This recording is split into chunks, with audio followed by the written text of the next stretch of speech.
kembali dengan Nyai Dewi Tanjung sini teman-teman. Apa kabar? Semoga teman-teman diberikan kesehatan, panjang umur, rezeki, amin ya robbal alamin. Kemunculan Nyai kali ini bersama si Sapu Jagat. Begitu kemunculan Sapu Jagat ini menandakan tentang sebuah kemusnahan kadrun-kadrun khilafah, perusuh-perusuh negara. Dan kali ini Nyai ingin memusnahkan Abdul Somad.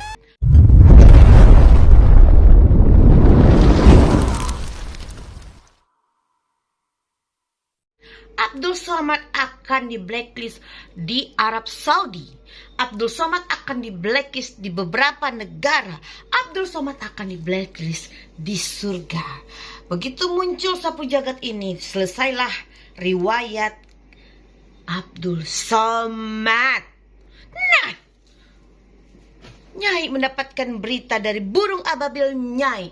Pada tanggal 16 Mei itu Abdul Somad menyeberang dari Batam ke Singapura. Jadi dia bukan lewat pelabuhan Harbourfront Centre-nya Singapura. Jadi Somad ini lewat dari pelabuhan Tanah Merah, pelabuhan baru, itu pelabuhan kecil ya di Singapura. Dan itu mungkin masih banyak tahap pembangunan atau renovasi yang mungkin bangunannya juga belum bagus-bagus amat gitu ya. Dan Nyai baru mendapatkan informasi yang aktual. Somad itu ke Singapura ingin merayakan ulang tahunnya tanggal 18 Mei di Singapura. Dan Somad telah membooking beberapa kamar hotel. Kabarnya begitu yang Nyai terima. Makanya begitu tanggal 16 Mei Somad berangkat menuju ke Singapura dan di blacklist. Marahlah Somad karena merasa dia telah mempersiapkan pesta ulang tahunnya tanggal 18 dan gagal. Paham ya kenapa Somad berkuar-kuar banget?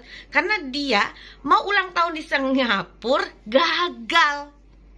Bagaimana pemerintah Singapura mau menerima seorang ustadz radikal yang suka menyebarkan ujaran kebencian, hoax, ya, suka mencela-cela agama lain, suka menghina agama lain?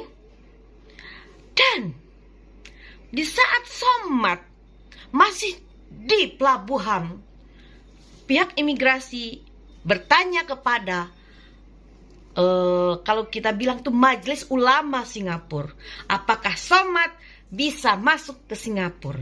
Ternyata Majelis Ulama di Singapura itu juga tidak merestui Somad masuk ke Singapura.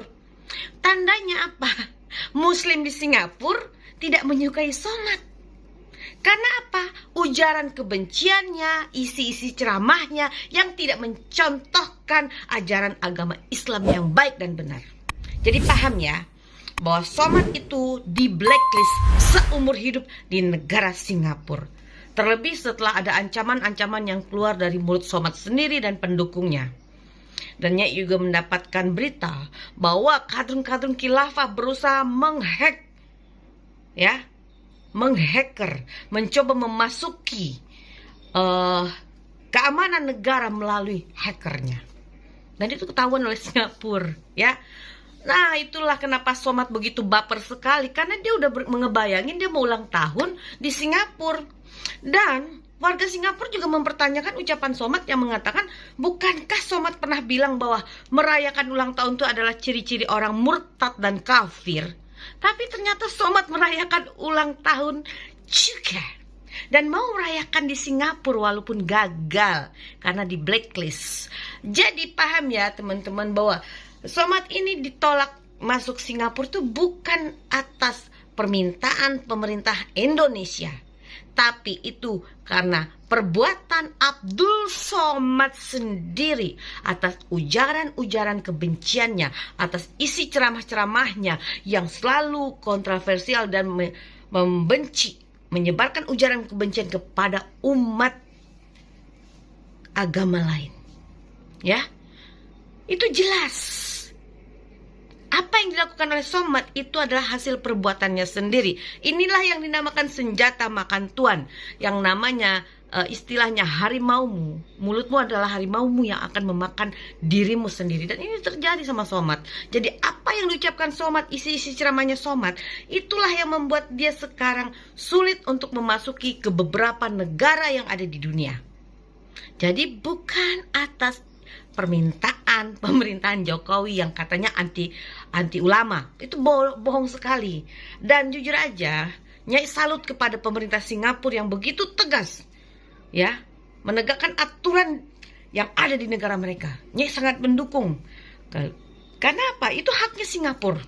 Haknya Singapura menerima atau menolak orang masuk ke negaranya. Jadi Somad, kau nggak usah ngancam-ngancam, Somad. Kau tuh cuma sampah negara, Somad. Ya, kau cuma ustadz radikal, ustadz munafik. Kau ustadz munafik. Ya, sekali lagi Nyai bilang Somad adalah manusia munafik. Oke? Assalamualaikum warahmatullahi wabarakatuh.